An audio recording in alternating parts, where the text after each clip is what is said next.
كلتا بطعم الزفاتو سبعين سبيتن نيروم عزم سب حدار حدا ود سلسته حدا ود حدا عمت زعدميهم كلتا قلعو نبروم عزم سدرا نابرا انخو بدم سلازمته اتسب اي سرح كرخبولو نابزخل هازيو رحوق بوتا تسددين ابتزخدو بوتا سرح سلازرخب خعا نتن قرب دموز انا وحلله بعلت بيتون دقون كيت اميوو بسب الناس ردلهم ناستات 15 عمت زاكل كاب سدرا بيتو تفلي نبر نبرين دحر 15 عمت ناي سدت صانحيتو جن حجسي اخلن نابرا سدت ناب سدراي كخيد بمبال اب ايدو زنبرا 3000 ገንዘብ ሒዙ ናብ ስድርኡ ተበገሰኝ ካብ ገዝኡ ውፅኢሉ ጉዕዞ ኣብ ዝጀመረሉ ግና ሓደ ዓበ ኣቦ ኣጋጠምዎ እቶም ኣቦ ድማ ዝወደይ ፍቃደኛ እንተኮንካ ንህይወትካ ኣዝዮም ኣገደስቲ ዝኾኑ ሰለስተ ምኽር ክሸጠልካ ንሓንቲ ምኽር ግን 1000 ናቕፋ ዘኽፍል ይብልዎም እቲ ወዲ ብጣዕሚ ተገሪሙ ከመይ ዓይነት ምኽር ምዝኸውን እዩ ب1000 ናቕፋ ዝሸጥዎ እዞም ኣቦ ብምባል ሕራይ ኣቦ ተሰማሚዕ ኣለኹ ኢሉ 1000 ናቕፋ ካብ ጅቡ ኣውፅኡ ሃቦም እቶም ኣቦ ዝወደይ ኩሉ ግዜ كحاصرلي الكاب زيت فلطو منقد ايتخيد ازيا حانت مخريا كاب زيات بلص مخرن تدليخا خا حاده شحنا فاوسخمو يبلوون ودي بحرقان نزيا انا ختبلوني اخم حاده شحنا فايز بلعكمني حرايس كتخلئي تخنتايا نغورن بمبال እንደገና حاده شحنا فاوصي اهبوم اتمابو هجون زودي زي ملكتك اي تحتت يبلوون ودي بقى زي اخيلوا مخرهم يبلوم عبو دما ايفالون زودي حنتن ازيا اقداسيتن بالاتن يلوم يحبروهم ود دما كلتا شح كسيره كاب زخيد بقى انكم ازاز ترفتني حدا شحنا قفايون وسدوا اتا اقداسي زبلكم ما مخرجن نغورني يبلوم اتوم عبو دما زودي بسمعي تهاوخ كايت وسن يبلوم ويود دما بقى زياتا سالسيتن اقداسيتن زبلكما انت خمي زبلكم ابو يخم لنفسي قصع زوهللكون ገንዘብ ابز صنيحكم كتبلعوني بولو دحان حماق ايزاربن يتقومكم يلوم منقدو قصلايم نايز توسنه ساعات تغعيز خا اب حنت حوس ختما ياتو ابزا ختما كابز حدرس نعاي حاجزي ابزا قدمي زل عدي كحدر حشن سلازبلغنا نتا ختما حديغو مستم ابتا ختما نبرتم كشطو علم نعدم زملوس نبر نغادو منغدو تتحازون ابز اوان زين بار از ودنتم نغادو اذا منغدي نابزا قدمنا زل عدديا تاتو خبل حتتم نغادو هو تقند منغد نوحه ازي اغن اقراጭ ስለዝኾነት ሓጻርያ ግን دحن نحنا سلنفلطا صقم يبلكا مسانا عنا يبوم ود حرايلو مسኦም كغعاز ابز جمرلو هندبت اتا كحصرلي الكاب زيت فلطو منغد ايتخيت تبل 1000 ናቕፋ ዝኸፈለላ ምኽርናይቶም ኣቦ ትዝትብሎም ነቶም ነጋዶ دحن ንስኹም ኪዶ ኣነ ክስዕበኩም የይልዎም ከዓ ነታ ኣቋራጭ መንገድ ሓዲጉ በታነዋሕን ቀንድን መንገድ ተጓዒዙ مشت ابتا حدرلا زوسن عدا اتوي تخونه جن لك عبتا عدم ساتوي اتم نبرتناي تعد تاكيبهم صنحوهم ودي انتاي كان زغاطه مخفلت اب حدا من اسي قريبو ابزحاتتلو اتمن اسي اب كتما زوعلو نغادو اب منغد شفاتو ختيرم ገንዘቦም ወሲዶም ቀቲሎሞም ክብል መለሰሉ ወዲ እቶም ዝሞቱ ነጋዶ እቶም مسؤዝ ነበሩ ምዃኖም ፈሊጡ ህይወቱ ኣብ ትሕት ፈጣሪ ብምኽርናይቶም ኣቦኹም ዝተረፈት ተረድአ ብድሕርዚ ነቲ መንእሰይ ኣብኡን ከሎ ንሓንቲ ለይቲ ክሕድሮ ሓተቶም እቲ መንእሰይ ግን ይቕሬታ ኣነ ቦታ የብለይን ክሕድረካ ኣይክእልን ግና ናብታ ፊትና ዘላ ገዛ ኸይድካ ይሕድሩኑ በሎም برقص كحدرو خايم جن كسابلو ما أبتا جزا زعتو سب وصر إيو عيفلتني عد لي كفتني انتلكا جن كيد يبلوم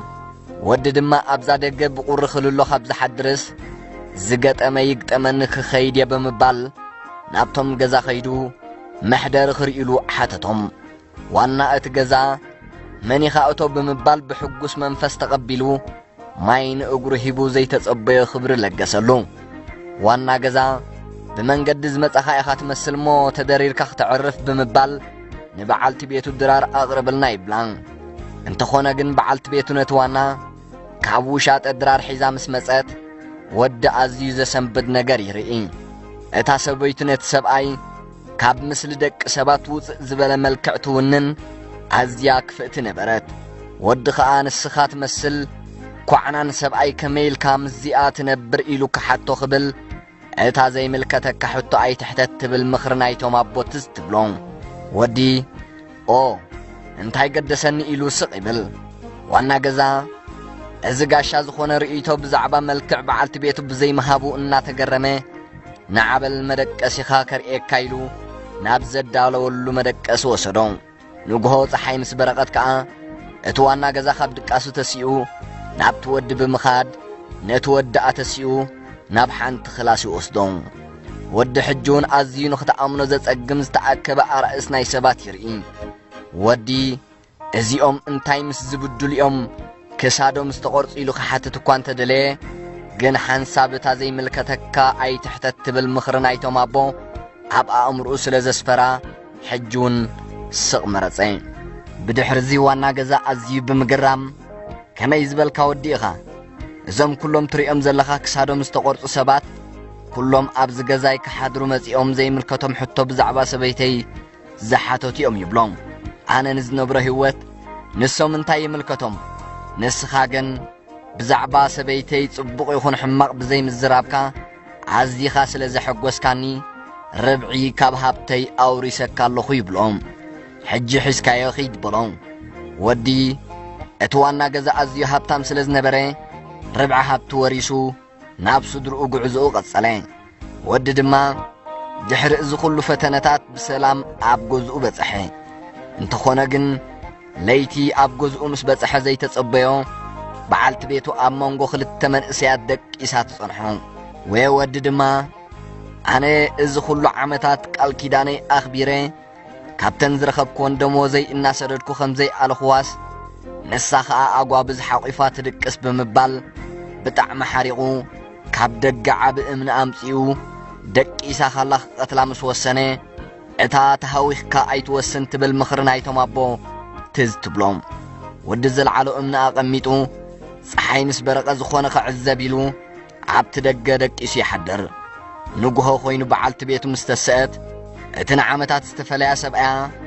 ኣብ ኣፍ ደገ ገዝኦም ደቂሱ ትረኽቦ ብታሕጓስ ሓቒፋ ድሕሪ ምስ ዓማ ንዓበል ንደቅኻ ኸኣ ርኸቦም ብምባል ምስቶም ብህፃንነቶም ዝገደፎም ደቁ ተረኽቦ ወዲ እቶም ትማሊ ምስ በዓልቲ ቤቱ ደቂሶም ዝረኣዮም ኣጓብዝ እቶም ብህፃንነቶም ዝገደፎም ደቁ ምዃኖም ምስ ፈለጠ